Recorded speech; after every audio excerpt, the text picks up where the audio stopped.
இயேசுவுக்கும் வள்ளலாருக்கும் என்னங்க சம்பந்தம் இருக்க முடியும்? ஒருத்தர் மேற்குல, இன்னொருத்தர் கிழக்குல. நடுவுல கிட்டத்தட்ட 2000 வருஷ இடைவெளி. ஆனா ஒரு மூல ஆதாரம் இவங்களுக்குள்ள இருக்கிற சில ஆச்சரியமான ஆன்மீக ஒற்றுமைகளை பத்தி சொல்லுது. அத பத்தி தாங்க நம்ம இந்த பகுதியில விரிவா பார்க்க போறோம். வாங்க. யாதும் ஊரே யாவரும் கேளீர். எல்லா ஊரும் நம்ம ஊரு, எல்லா மக்களும் நம்ம சொந்தக்காரங்க. ரொம்ப பழமையான ஒரு தத்துவம். இந்த ஒரு உலகளாவிய பார்வைதான் நாம இன்னிக்கு பார்க்க போற இந்த 2 பெரிய ஞானிகளோட போதனைகள்ல இருக்கிற ஒரு பொதுவான புள்ளி. சொல்லப்போனா இதுதான் அவங்க 2 பேரையும் இணைக்கிற ஒரு பாலம்னே சொல்லலாம். ஒரு நிமிஷம் யோசிச்சு பாருங்க. 2000 வருஷத்துக்கு முன்னாடி இருந்த ஒரு இறை தூதருக்கும் 19ஆம் நூற்றாண்டுல வாழ்ந்த ஒரு இந்திய ஞானிக்கும் உண்மையிலேயே என்ன தொடர்பு இருக்க முடியும்? காலத்தாலையும் சரி, கலாச்சாரத்தாலையும் சரி, 2 பேரும் வேற வேற துருவங்கள். அப்படிப்பட்டவங்களை எது இணைக்குது? இந்த மூல ஆதாரம் இதுக்கு சில ஆச்சரியமான பதில்களை சொல்லுது. வாங்க, அத ஒவ்வொன்னா பார்க்கலாம். முதல்ல உலகளாவிய சகோதரத்துவம். அவங்க 2 பேரோட போதனைகளுக்கும் இதுதான் ஆணிவேர். அதாவது மதம், இனம், மொழி இந்த மாதிரி எந்த வித்தியாசமும் இல்லாம நாம எல்லாரும் ஒரே குடும்பம் அப்படிங்கிற ஒரு அடிப்படை கொள்கை. இந்த மூல நூலை எழுதினவரோட நோக்கமே ரொம்ப தெளிவா இருக்கு. அவர் என்ன சொல்றாருன்னா, வள்ளலார உண்மையா பின்பற்றவங்க எந்த மதத்துக்கும் கட்டுப்பட்டவங்க இல்ல. அதனாலதான் அவங்களால இயேசுவோட ஞானத்தையும் கூட கொண்டாட முடியுது. உண்மையான ஆன்மீகத்துக்கு மத எல்லைகள் எல்லாம் கிடையாதுன்னு சொல்றதுக்கு தான் இந்த முயற்சியே அப்படிங்கிறாரு.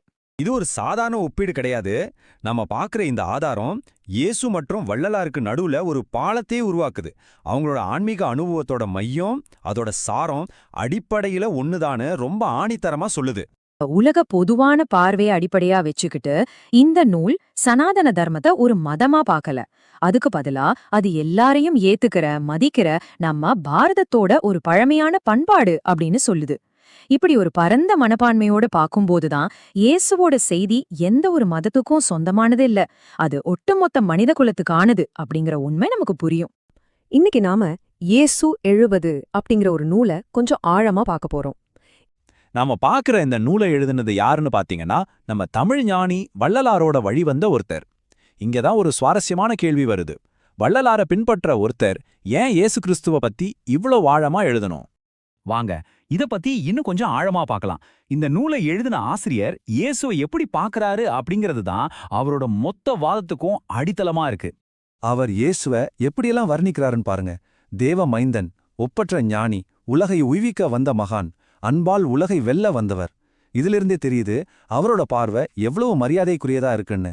அவர் இயேசுவ ஏதோ ஒரு மதத்தோட தலைவரா மட்டும் பார்க்கல, அவரை ஒரு உலக பொதுவான ஞானியா பார்க்கறார். அப்போ இறைவனை அடையறதுக்கு என்னதான் வழி?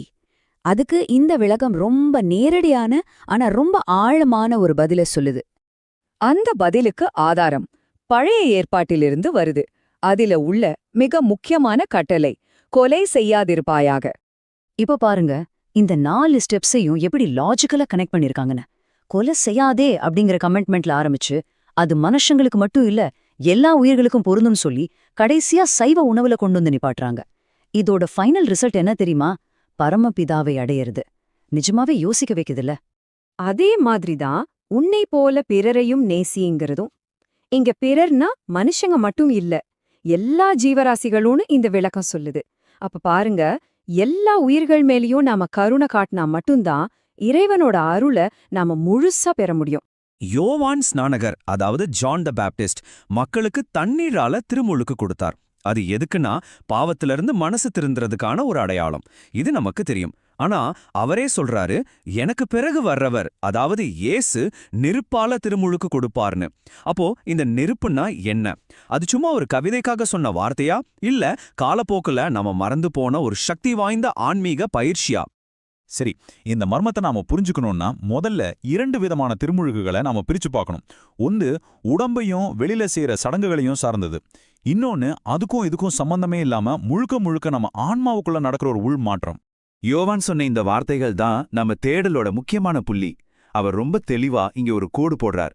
நான் தண்ணியால கொடுக்கிற திருமுழுக்கு வெறும் ஆரம்பம்தான், ஆனா இயேசு கொண்டு வர்றது முற்றிலும் வேற, ரொம்ப சக்தி வாய்ந்தது. அது தூய ஆவியோட நெருப்பால நடக்கிற ஒரு மாற்றம்னு சொல்றாரு.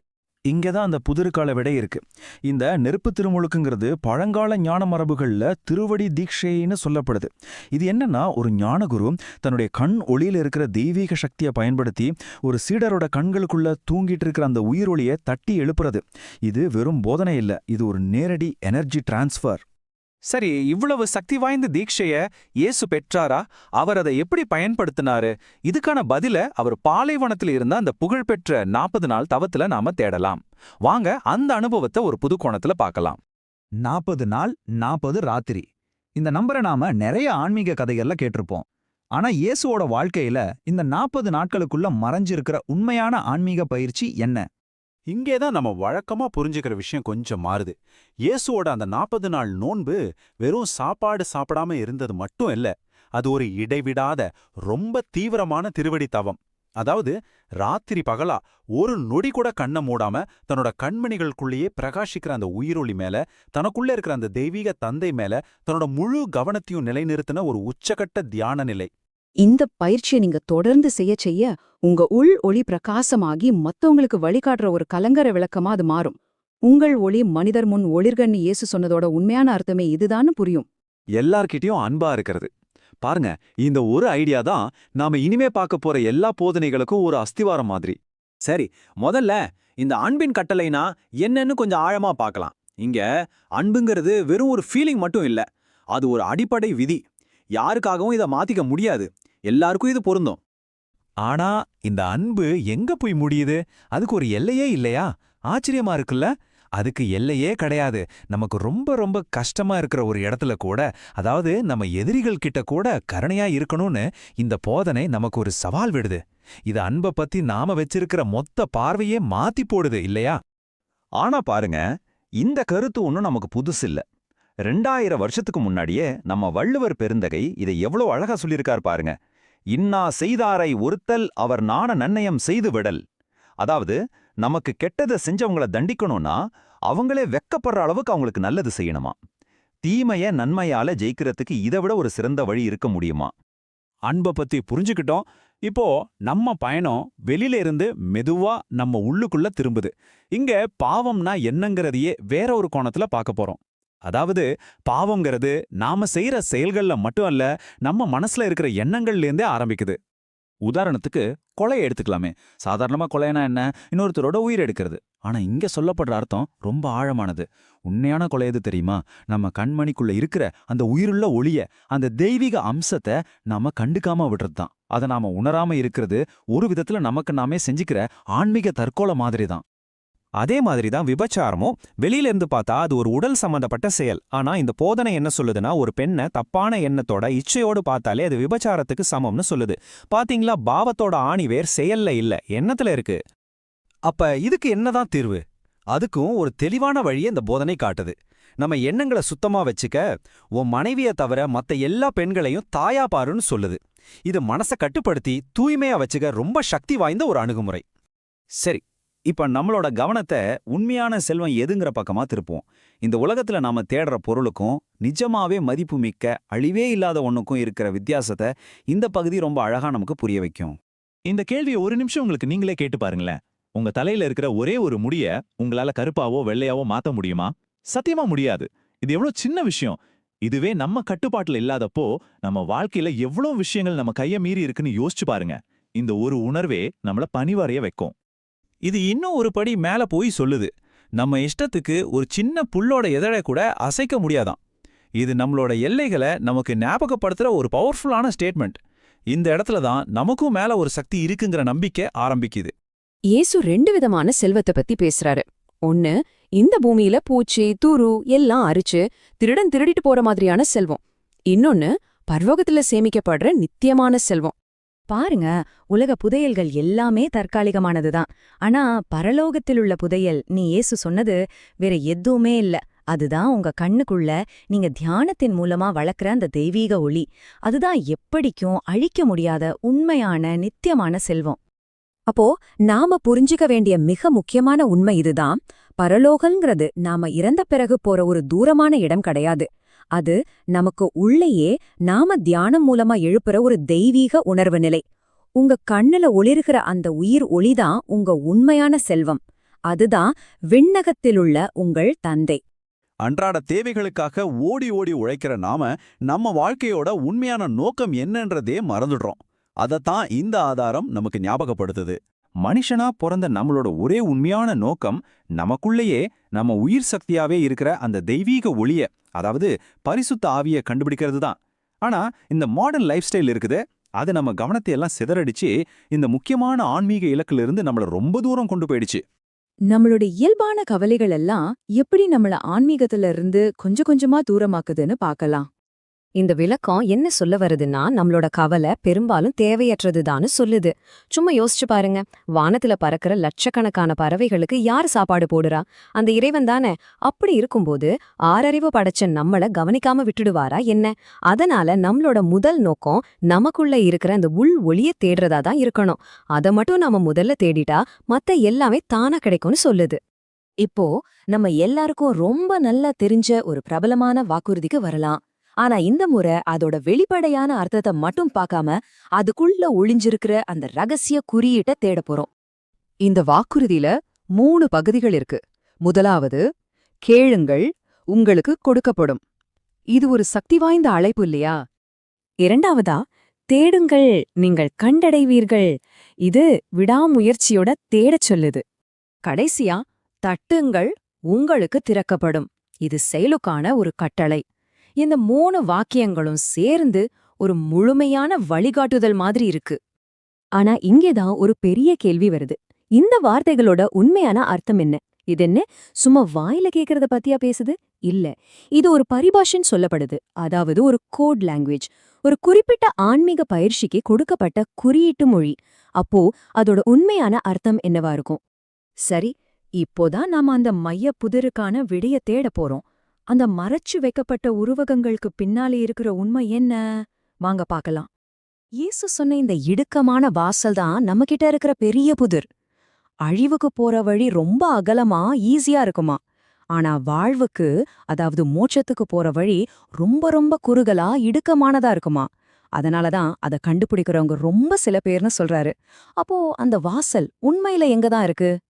இதோ அந்த புதிருக்கான விடை. இந்த விளக்கத்தின்படி அந்த இடுக்கமான வாசல் வேற எங்கேயும் இல்ல. அது நம்ம கண்மணிக்கு நடுவுல இருக்கிற ஒரு ஊசிமுனை அளவுள்ள துவாரம்தானா.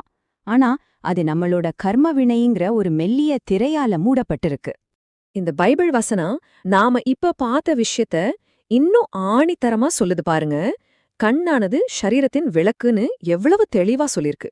நம்ம கண் தெளிவா இருந்தா, அதாவது அந்த கர்ம வினை திரை விலகி அந்த வாசல் திறந்தா நம்ம உடம்பு முழுவதுமே வெளிச்சமா இருக்குன்னு சொல்லுது. இது கண்ணுக்கும் ஆன்மீக ஒளிக்கும் இருக்கிற நேரடி தொடர்ப எவ்வளவு அழகா உறுதிப்படுத்துது பாத்தீங்களா? கடவுளோட ராஜ்யம் வானத்துல எங்கேயோ நம்ம தேட வேண்டிய ஒரு விஷயம் இல்ல. அது உங்க சொந்த கண்ணுல இருக்கிற அந்த சின்ன ஓட்ட வழியா நீங்க அடைய வேண்டிய ஒரு உள் அனுபவம். இதுதான் இந்த மறைக்கப்பட்ட ஞானத்தோட திறவுகோள். சரி, அந்த வாசல் எங்க இருக்குன்னு தெரிஞ்சிருச்சு. ஆனா அதை திறக்கிறதுக்கு ஒரு சாவி வேணும்ல. அந்த சாவிதான் அக்னி தீட்சை, அதாவது நெருப்பால் ஞான ஸ்நானம். இது ஒரு ஆன்மீக தீட்சை. இயேசு தன் சீடர்களுக்கு கொடுத்த மாதிரியே ஒரு தகுதியான குரு தன்னோட கண் ஒளி மூலமா ஒரு சீடரோட கண்ணுல தூங்கிட்டு இருக்கிற ஒளிய தட்டி எழுப்புறது. இந்த நிகழ்வுதான் ஒருத்தரோட உள்முக பயணத்தை ஆரம்பிச்சு வைக்குது. இது கேளுங்கள், தேடுங்கள், தட்டுங்கள்னு சொல்ற ரொம்ப ஃபேமஸான வசனத்தை ஒரு பிராக்டிக்கல் செயல்முறையா மாத்துது. முதல்ல குருக்கிட்ட தீட்சை கேட்கணும். 2வதா தீட்சை கிடைச்சதுக்கு அப்புறம் உங்களுக்குள்ள தேடணும். 3வதா உங்க கண்ணுல கிடைச்ச அந்த உணர்வு மேல தியானம் செஞ்சு உள்கதவை தட்டணும். இந்த பயிற்சியோட ரிசல்ட் என்ன? தொடர்ந்து தியானம் பண்ண உள்ளுக்குள்ள இருக்கிற அந்த ஒளி அதிகமாகி அந்த கர்மவினை திரை கொஞ்சம் கொஞ்சமா கரையும். கடைசியா அந்த இடுக்கமான வாயில் திறந்து விண்ணக அரசுக்குள்ள நுழைறக்கான வழி பிறக்கும். இந்த உதாரணம் எவ்வளோ சூப்பரா இருக்கு பாருங்க. லட்டு இனிக்கும்னு நான் 1000 தடவை சொன்னா உங்களுக்கு எப்படி சுவை தெரியும்? அதை நீங்க சாப்பிட்டு பார்த்தா தான் தெரியும். அதே மாதிரி தான் ஆன்மீக உண்மைகளை பத்தி படிக்கிறது கேட்கறது மட்டும் பத்தாது, அதை அனுபவிச்சு பார்க்கணும்னு இந்த ஆதாரம் ரொம்ப தெளிவா சொல்லுது. இதோ அந்த நடைமுறை பாதை. முதல்ல தகுதியான ஒரு குருவை கண்டுபிடிக்கணும். அவர்கிட்ட இருந்து அந்த அக்னியால் ஞான ஸ்நானம், அதாவது தீட்சைய பெறணும்.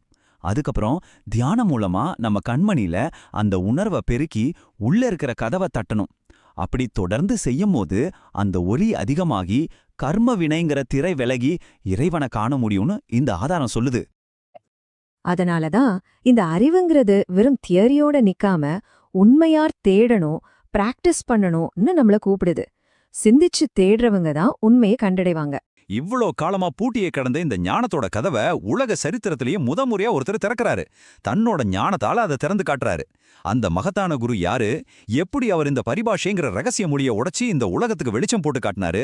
அத பத்தி தான் இப்ப பார்க்க போறோம். அவர்தான் ஞான சத்குரு சிவ செல்வராஜ் ஐயா அவர்கள்.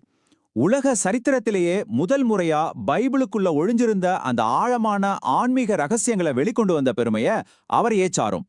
யோசிச்சு பாருங்க, இது ஒரு சாதாரண விஷயம் கிடையாது. மனுஷங்களோட ஆன்மீக புரிதல்லையே ஒரு மிகப்பெரிய திருப்புமுனை இது. அவரே அந்த உண்மைகளை சும்மா வெளிப்படுத்தி சொல்லிட்டு மட்டும் விட்டுல. அந்த ஞானம் காலத்துக்கும் அழியாம இருக்கணும், அடுத்தடுத்த தலைமுறைக்கும் போய் சேரணும்னு நினைச்சாரு. அதுக்காக கண்மணி மாலை, இயேசு எழுவது அப்படின்னு 2 புனித நூல்களை எழுதினாரு. இதெல்லாம் வெறும் புத்தகங்கள் கிடையாதுங்க, தலைமுறை தலைமுறையா நம்மளுக்கு வழிகாட்ட போற ஞான தீபங்கள்.